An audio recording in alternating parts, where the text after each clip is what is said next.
bienvenue, nouvelle édition de Direct. Ce soir, on va consacrer cette édition à l'Égypte. En fait, plusieurs sujets, plusieurs efforts diplomatiques qui ont été déployés par l'État cette semaine. On a plusieurs visites également. Le président mauritanien est en visite au Caire. Dans quelques jours, le roi Salman d'Arabie Saoudite va effectuer une visite officielle également en Égypte. Et également, hier, il y avait une délégation du Congrès américain qui ont eu des entretiens avec le président Abdel Fattah el-Sisi. C'est plein de choses à vous proposer ce soir. Et on va commencer tout de suite par la visite du président mauritanien. En fait, l'Égypte et la Mauritanie ont conclu hier 6 accords qui ont été signés dans le cadre de la visite d'amitié et du travail qu'effectue le président mauritanien Mohamed Ould Abdelaziz en Égypte. Bien sûr, il y a eu des entretiens entre le chef d'État et le président mauritanien. Tout de suite, nous allons voir plus de détails concernant cette visite et puis on revient pour plus d'explications.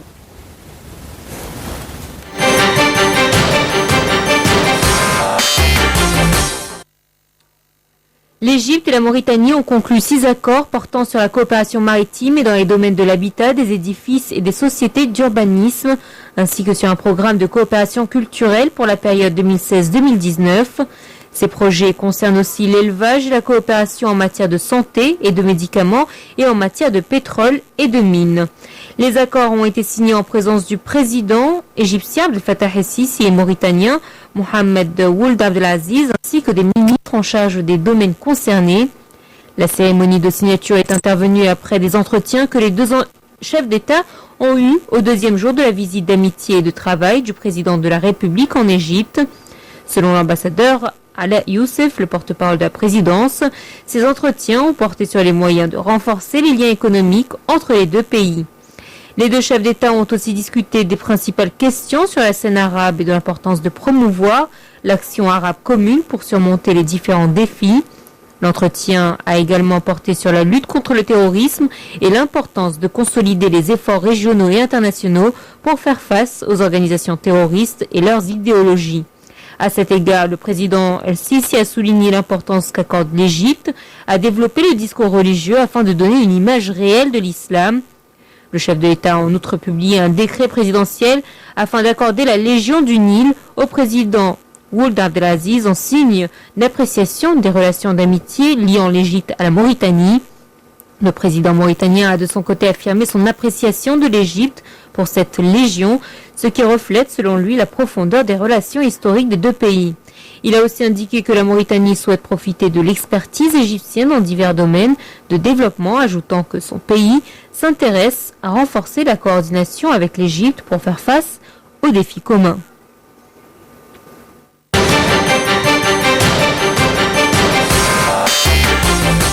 Bien, mesdames, messieurs, ce soir, nous avons le plaisir d'avoir avec nous monsieur Hicham Khattab, qui est membre du conseil d'administration de l'association du développement industriel égyptien, également expert en économie. Bienvenue avec nous.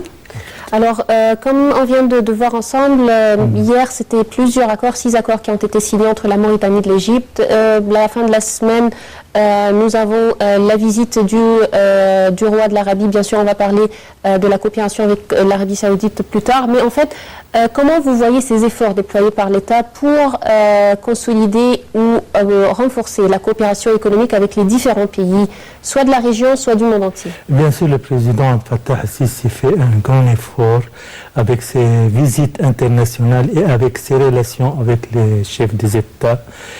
Bien sûr, nous avons une économie qu'on doit les forcer.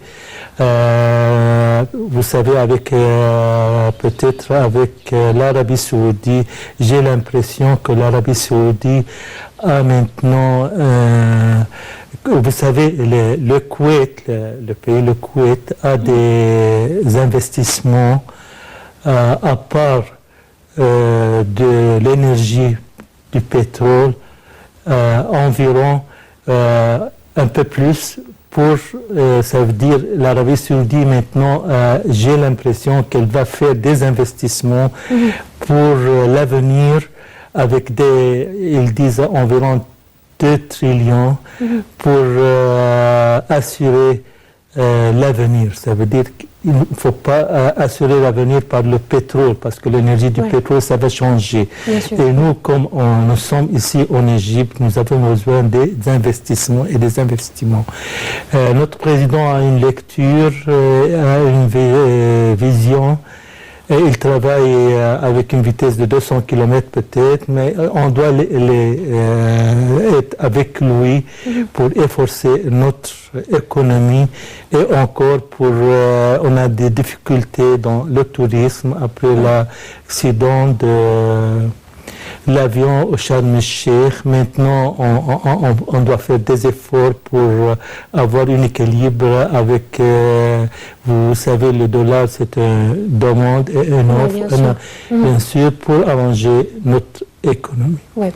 On va bien sûr essayer de discuter de tous les aspects de ce secteur économique, mais avant de commencer, on va tout de suite passer également à cette visite attendue du roi Salman Ben Abdelaziz, qui est attendue ce jeudi au Caire pour assister à la réunion finale du Conseil de coordination égypto-saoudien. Bien sûr, plusieurs projets de partenariat économique sont sur la table, plusieurs sujets de discussion, des entretiens très importants aussi avec le président Abdel Fattah el-Sisi. Tout de suite, nous allons voir plus de détails concernant la visite attendue du roi Salman et également de la coopération entre l'Égypte et l'Arabie Saoudite dans divers domaines, dans ce commentaire de Noura Ala.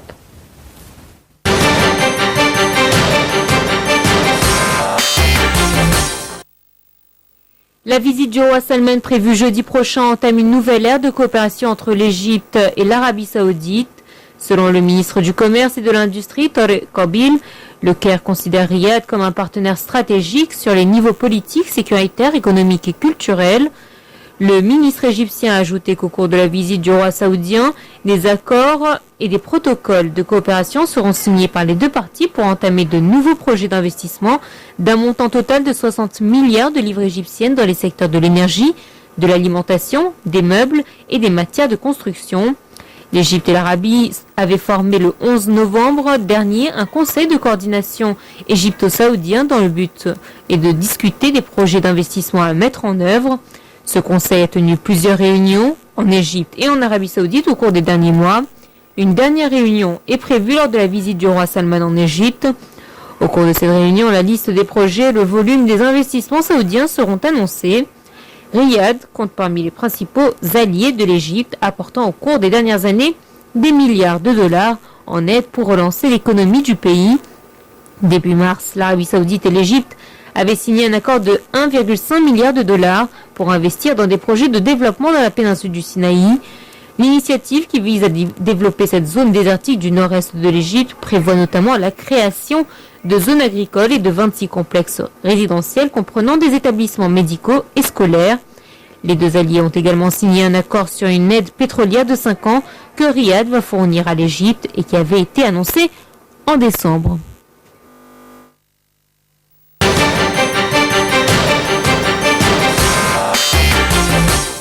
Bien, M. Khattab, en fait, comme on vient de voir, un partenariat qui date depuis très longtemps, le partenariat entre l'Égypte et bien sûr l'Arabie Saoudite, mais bien sûr ça va être renforcé au cours de la visite du roi Salman. Les domaines dans lesquels les deux pays doivent travailler sont énormes en fait, et on voit d'après les visites et les accords signés par le président Abdel Fattah el-Sisi qu'il essaie toujours de trouver tout ce qui est prioritaire pour l'Égypte. Alors pour commencer, selon vous, quels sont les secteurs prioritaires pour l'Égypte pour avoir des investissements? Vous savez, maintenant nous importons environ 70 milliards de dollars. Et pour nous, il faut faire des investissements pour, vous savez, quand on fait un investissement, ça veut dire du travail pour les Égyptiens. Ça veut dire, au lieu d'importer, on a le produit ici, alors on n'a pas besoin de dépenser des dollars. Aussi, si on a aussi une production de plus, on peut l'exporter pour avoir de l'argent.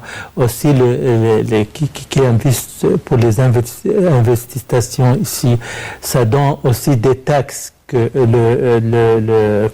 les taxes que le gouvernement a besoin pour dépenser pour la santé, pour l'éducation, pour les services. Alors, et pour les Arabes saoudites, bien sûr, pour eux, c'est un intérêt commun parce que eux, toujours, ils ne peuvent pas avoir des investissements juste dans l'énergie du pétrole. L'énergie du pétrole, ça peut changer. On voit que maintenant, les stations solitaires s'améliorent et ça arrive à un coût beaucoup moins qu'avant. Alors, pour l'avenir, les investissements est bon pour l'Arabie saoudite et pour l'Égypte. Ouais. Et d'après moi aussi, il y a ici, il faut encourager les investissements, comme j'ai dit, de donner une terre avec un prix.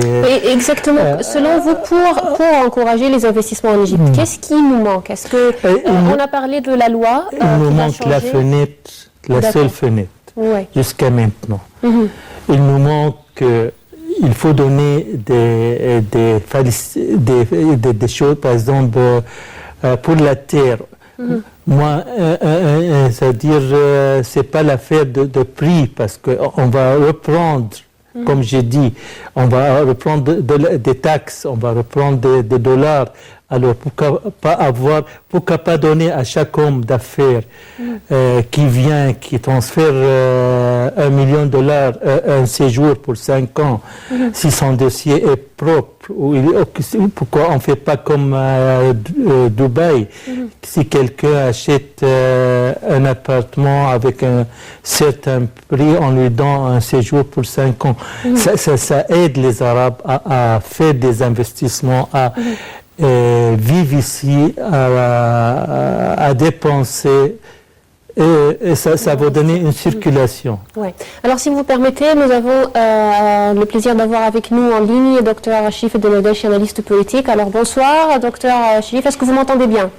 Oui, je vous entends, bonsoir. Alors, on parle maintenant de la prochaine visite du roi Salman et l'importance du partenariat économique, politique, c'est-à-dire dans tous les domaines entre l'Égypte et l'Arabie saoudite. Alors, comment vous trouvez ce partenariat? Comment vous voyez la prochaine visite du roi Salman?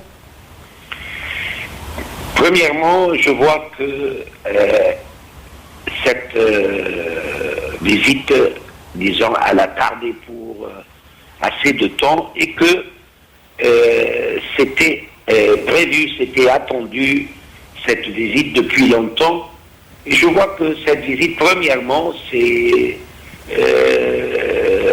en vue de la visite du président Fattah al-Sisi et sa participation dans les manœuvres militaires tonnerres, RAD, qui ont eu lieu le mois de mars en Arabie saoudite. Le président Fattah al-Sisi, il a assisté à ces manœuvres-là, et c'était, disons, une manière de retourner cette visite. Le roi Salman, il a décidé de rendre visite à l'Égypte dans ce moment. Alors là, il s'agit, je parle du timing, du temps, c'était, disons, en retour de la visite du président Sisi en mars dernier. Deuxièmement, la situation au Moyen-Orient, vous voyez, il y a beaucoup aujourd'hui de problèmes régionaux, la crise du Yémen, la crise de la Syrie, la crise en Libye. Et tous ces points de tension-là, ils nécessitent une collaboration et une coordination entre l'Arabie saoudite et l'Égypte, en tant que c'est les deux grandes forces régionales dans le moment actuel. Et quand on parle de relations historiques, bien sûr, l'Égypte et l'Arabie saoudite, ils ont de relations historiques qui sont très solides et qui sont, disons, qui se sont montrées vigoureuses dans les moments des crises, on se rappelle de la guerre de 1973 et le rôle du roi Faisal de l'Arabie Saoudite et son support pour l'Égypte. Et même son support pour l'Égypte, ça a commencé après la guerre de 1967 et la perte de cette guerre. L'Arabie Saoudite a soutenu l'Égypte depuis 1967, après la conférence du Khartoum, de la Ligue arabe. Et je vois aujourd'hui que la situation au Moyen-Orient, elle est très, disons, flamboyante, elle est très dangereuse, et que c'est une nécessité que ces deux grands pays-là ils joignent les mains pour confronter tous les complots qui se déroulent menaçant la sécurité nationale du monde arabe. Oui. Alors, aujourd'hui, on parle d'un cessez-le-feu au Yémen. Tout ça, ça demande la coordination. La menace iranienne, et ça demande la coordination et la recherche d'une résolution politique de la crise syrienne qui a duré pour 5 ans et dont l'Arabie Saoudite était un component actif de cette crise sanguinolente. Aujourd'hui, l'intérêt arabe en général, il exige cette coordination, cette collaboration entre les deux pays. Sur l'échelon, bien sûr, ça on parle politiquement, militairement, on parle sur l'échelon économique, bien sûr, l'Arabie Saoudite, elle a été un grand supporter du régime égyptien après la révolution du 30 juin 2013 et on se souvient tous de la position honorable de l'Arabie Saoudite et leur ministre d'Affaires étrangères Saoud El-Faisal, le défunt qui et sa visite à Paris et son soutien pour l'Égypte, et il y avait aussi le soutien financier. Alors tout ça, ce n'est pas simplement des paroles, mais cette collaboration, ce support, il a été traduit en des mesures, disons, visibles, tranchantes, que tout le monde a témoigné. Aujourd'hui, bien sûr, il y a beaucoup d'accords entre les deux pays, mais toujours la situation financière de l'Arabie Saoudite qui a été ébranlée par la baisse du prix du pétrole, elle a limité bien sûr les capacités de l'Arabie Saoudite de subvenir aux besoins de l'Égypte du point de vue, disons, assistance économique, mais quand même, comme investissement, il y a toujours des grands projets qui attendent les deux pays, les investisseurs arabes de l'Arabie Saoudite, et il y aura un agenda de collaboration qui va bien sûr accompagner cette visite, mais on ne peut pas parler de détails actuellement. Bien sûr. On attend l'arrivée du roi Salman. Exactement, mais on espère qu'il y aura bien sûr un échange disons, économique qui est assez ressenti dans la période qui va suivre et que on espère au meilleur, Inch'Allah. Je vous remercie infiniment, Dr Chif Denodèche. Je vous remercie beaucoup. Alors, en fait, quand on parle aussi de genre de coopération entre l'Égypte et l'Arabie, plusieurs domaines ont été avancés par le ministre du Commerce et de l'Industrie égyptien, Tarek Kabil, qui a parlé du secteur de l'énergie, de l'alimentation, des meubles, de la construction. Alors ce sont aussi des secteurs qui sont importants pour l'Égypte. Comment vous voyez ce genre de coopération et le fait d'investir dans ces secteurs surtout? Bien sûr, on a l'axe aussi du développement au canal du Suez. Bien sûr. Et on a beaucoup de projets. Les projets avec l'Arabie, qu'est-ce qu'il nous manque? C'est le capital. Avec l'Arabie saoudite qui a un capital, c'est un intérêt commun pour eux. Ils vont avoir un profit. Et ici en Égypte maintenant, les investissements donnent un profit mondial très élevé. Et aussi, comme j'ai dit au commencement, l'énergie du pétrole, ça va changer. Alors pour eux, c'est pour assurer leur avenir, c'est mieux de faire comme les Koweït, de faire des investissements pour avoir un revenu équivalent après s'il y a eu un changement. Et aussi, on sait, vous savez que nous, les Arabes, nous sommes dans un même bateau. Alors, il faut se coopérer entre nous pour le bien, pour nous, tous ensemble. Une économie améliorée bien en Égypte, c'est bon pour l'Arabie saoudite. Oui.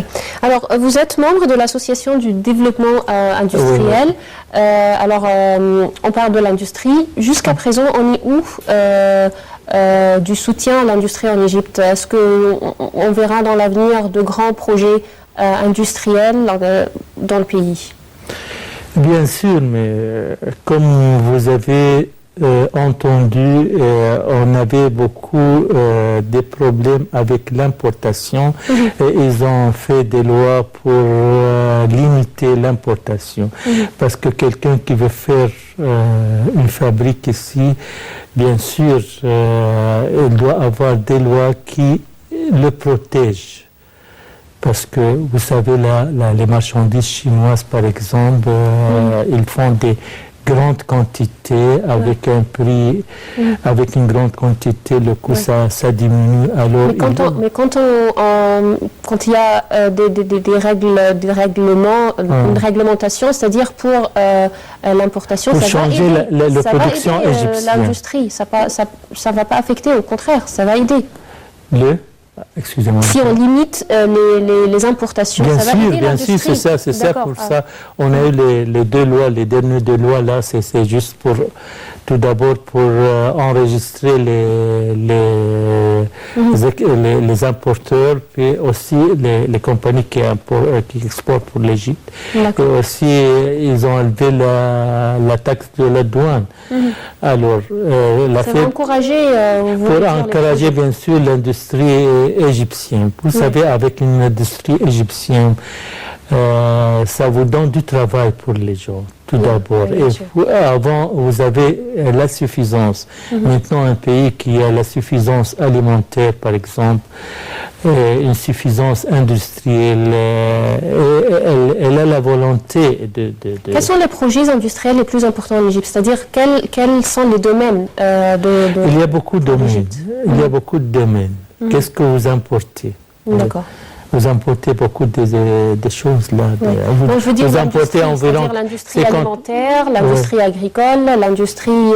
Quel genre d'industrie est très. Nous importons environ 50% de notre nourriture. Là. Bien sûr, l'industrie alimentaire est très. Et bien sûr, nous avons aussi des projets pour. Comme le président a dit, 1,5 million et demi. L'industrie agricole, ça va agricole, reformer la terre. Là.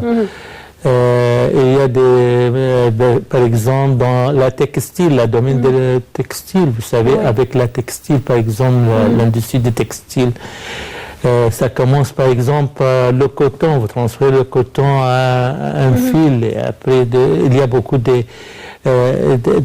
à chaque partie de cette industrie-là, vous payez des taxes de profit, des taxes de... Alors, vous aurez comme ça des revenus pour l'État, pour dépenser pour l'éducation, pour dépenser pour la santé et pour les services. Alors, pour ça, les investissements sont très, très, très importants pour l'Égypte. Alors, à part la loi concernant les investissements et les taxes et le fait d'avoir des contrôles sur les importations, qu'est-ce qui peut aider à renforcer davantage l'industrie? Qu'est-ce qui manque pour avoir plus Regardez, nous avons, qu'est-ce qui nous manque là? Par exemple, nous, les Égyptiens qui travaillent à l'étranger, là, on transfère environ 20 milliards de dollars chacun. Si on a un projet, par exemple, comme les certificats de canal, mais d'une autre façon, au lieu de faire des certificats avec un prix comme le canal, on peut faire des certificats comme actions associées dans un projet national qu'on peut commercialiser chez les Égyptiens qui travaillent à l'extérieur.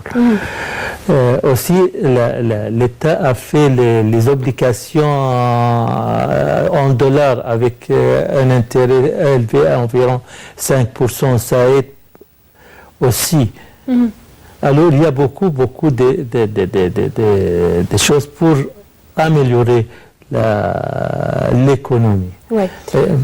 Nous avons bien sûr maintenant un problème de dollars, mais ça va arranger avec les investissements, parce qu'un investissement, ça veut dire qu'il va venir investir ici en Égypte et il va payer son projet, il va amener des dollars pour... Alors, vous avez parlé du projet de canal de Suez. Quels sont vos projets en ce qui concerne, je parle toujours de l'industrie, le canal de Suez? Est-ce qu'il y a de grands projets prévus? Bien sûr, les grands projets là, c'est bon parce que c'est près de la mer. Alors, pour le transport, ça va être plus facile et moins de frais pour.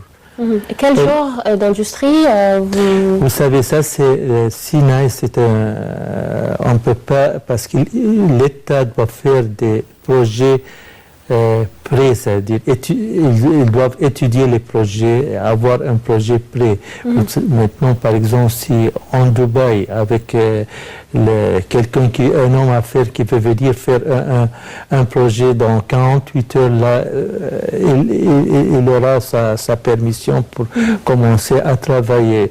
L'État ici, bien sûr, doit avoir des projets que l'Égypte a besoin pour les commercialiser. C'est-à-dire, c'est pas pour une certaine personne, pour qu'il soit pas, qu'on ne dit pas qu'on a vendu cette terre à un prix pour l'autre. C'est pas pour une personne spécialisée, c'est pour tout le monde. Ça peut, au contraire, ça aide aux étrangers de venir et de les investir, parce que c'est ouvert là. Est-ce qu'il y a des secteurs précis qui attirent les investisseurs en Égypte, ou il y a plein de secteurs qui attirent un nombre d'investisseurs C'est une bonne question. Regardez, l'Égypte, là, maintenant, pour faire une entreprise, le premier problème, là, c'est de trouver le marché. D'accord. Une production où je peux le vendre. Maintenant, l'Égypte, là, a le marché, parce qu'on importe, comme vous avez dit, comme je viens de vous dire, 70 milliards de dollars. On est nombreux. Alors, vous avez un marché là pour 70 milliards que vous pouvez les vendre en Égypte. D'accord. Et malheureusement, on exporte environ 40%, pas plus que 28 ou 30 milliards. Ouais. Alors, il y a une grande différence entre les... Oui. Alors, l'Égypte aussi peut jouer toujours ce rôle de lien entre les pays arabes ou même les pays européens et l'Afrique. Bien sûr, il y a des un marché très important aussi. Mmh. Alors, est-ce qu'il y a des projets dans ce sens? Bien sûr, il y a des facilités. Par exemple, quand le produit est fabriqué ici en Égypte, ça sera plus facile pour l'exporter pour l'Afrique, bien sûr. Oui. Bien sûr. Oui. Alors, si vous permettez, on va passer à la visite d'hier de la délégation du Congrès américain. En fait, le président Abdel Fattah el-Sisi avait reçu hier une délégation de 6 parlementaires américains, 6 parlementaires du Congrès américain. Des discussions ont eu lieu entre Monsieur le Président et les parlementaires. Ces derniers ont estimé à l'issue de ces entretiens que M. Abdel Fattah el-Sisi était l'homme dont avait besoin l'Égypte actuellement. Tout de suite, nous allons voir plus de détails concernant la visite de la délégation de parlementaires américains en Égypte avec ce commentaire de Noura Alep.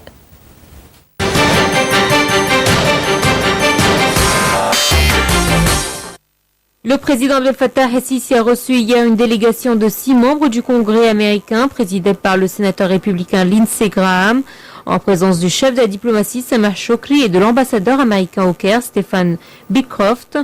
Le porte-parole de la présidence, Ala Youssef, a déclaré que le président a accueilli la délégation américaine et a exprimé son appréciation des relations stratégiques entre les deux pays qui datent depuis des décennies.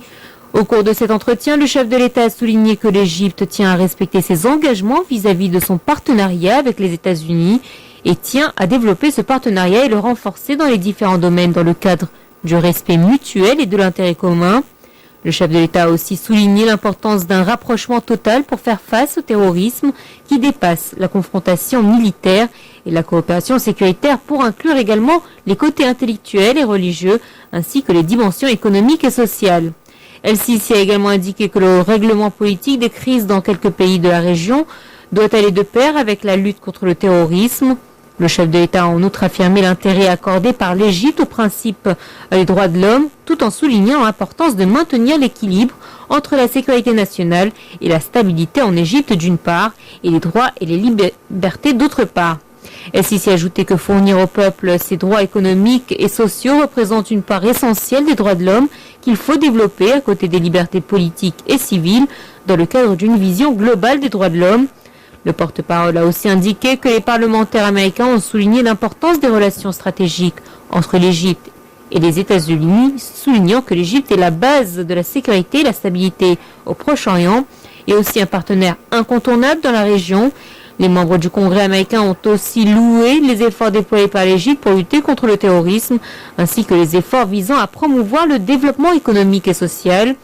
Lors d'une conférence de presse après la rencontre des parlementaires avec le président, le sénateur Lindsey Graham a apporté son soutien au chef de l'État, affirmant que le Sisi est l'homme de la situation.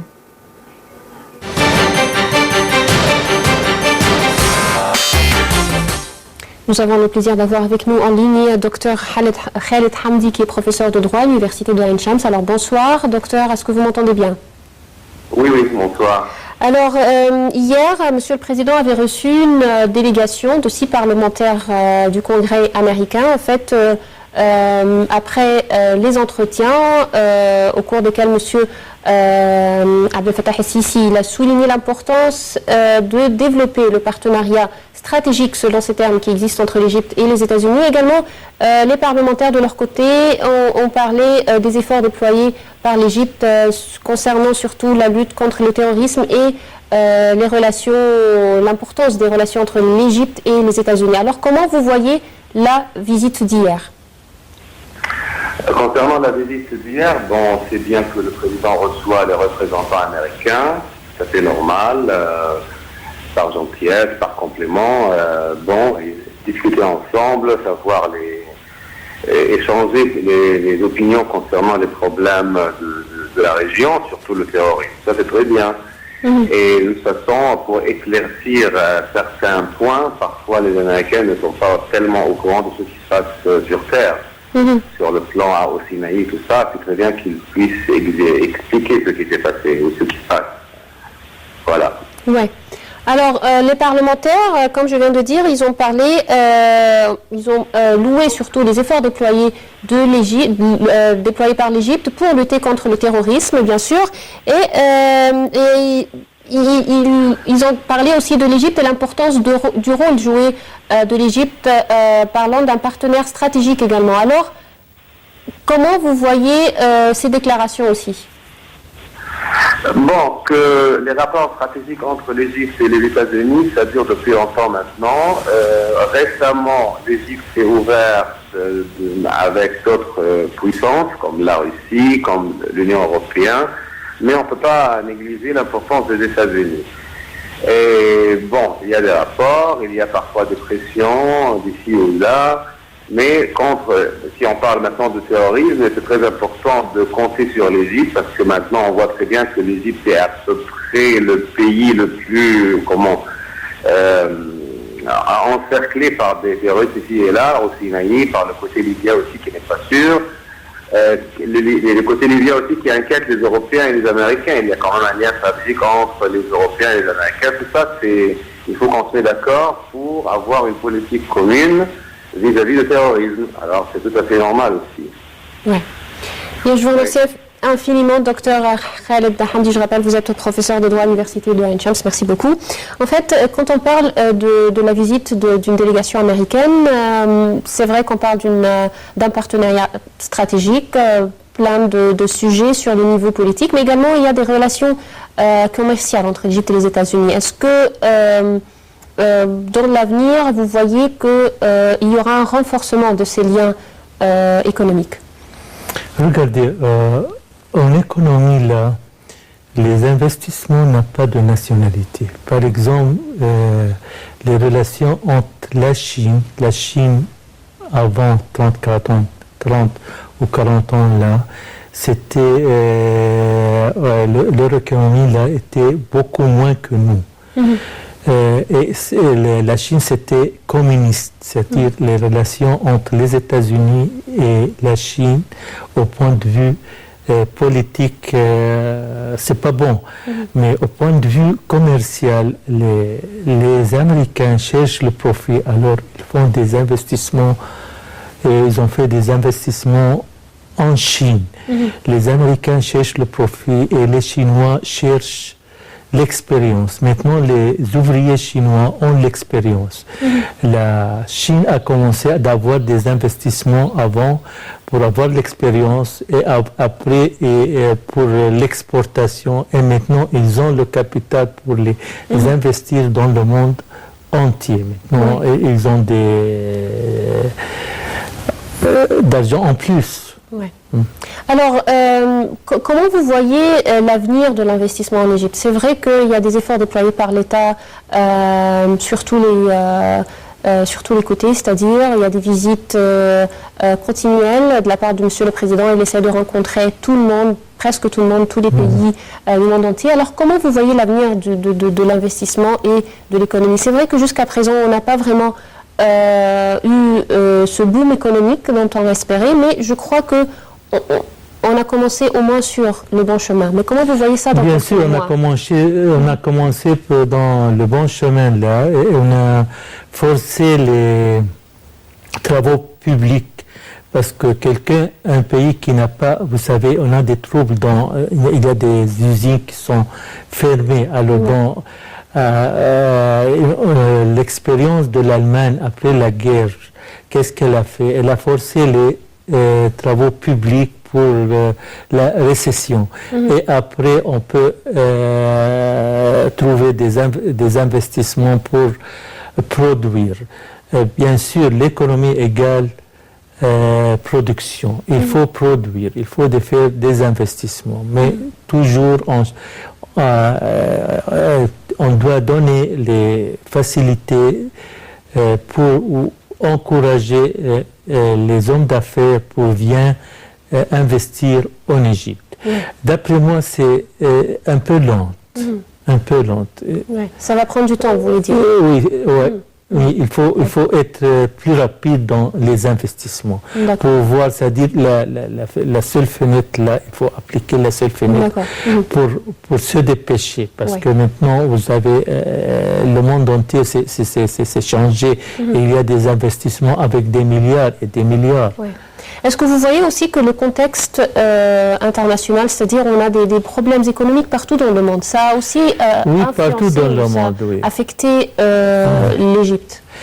Il y a mais comme j'ai dit là, l'Égypte maintenant, il y a un marché.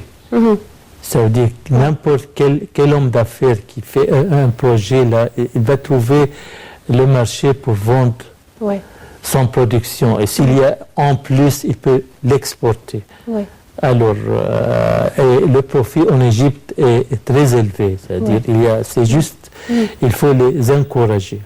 Une dernière question, on a parlé des grands projets, d'investissement, des grands projets de l'État, mais on n'a pas parlé de l'importance des petites entreprises également, moyennes et petites entreprises, de petits projets. C'est une bonne question, là, les petits projets, là, le président, bien sûr, a donné l'ordre à la Banque centrale pour les aider et les donner un intérêt à 5% moins que l'intérêt habituellement, c'est 15% là, pour les forcer. Bien sûr, ça c'est pour les jeunes là.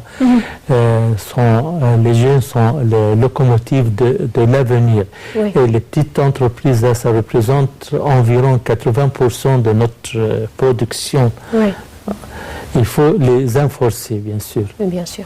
Je vous remercie infiniment, Monsieur Hicham Khattab. Je rappelle, vous êtes membre du conseil d'administration de l'Association du développement industriel égyptien. Je vous remercie infiniment. Merci, je vous remercie pareil. Merci beaucoup. Merci, au revoir. Bien, mesdames, messieurs, c'était tout pour cette édition de Direct. Rendez-vous demain, une nouvelle édition. Bonne soirée à tous.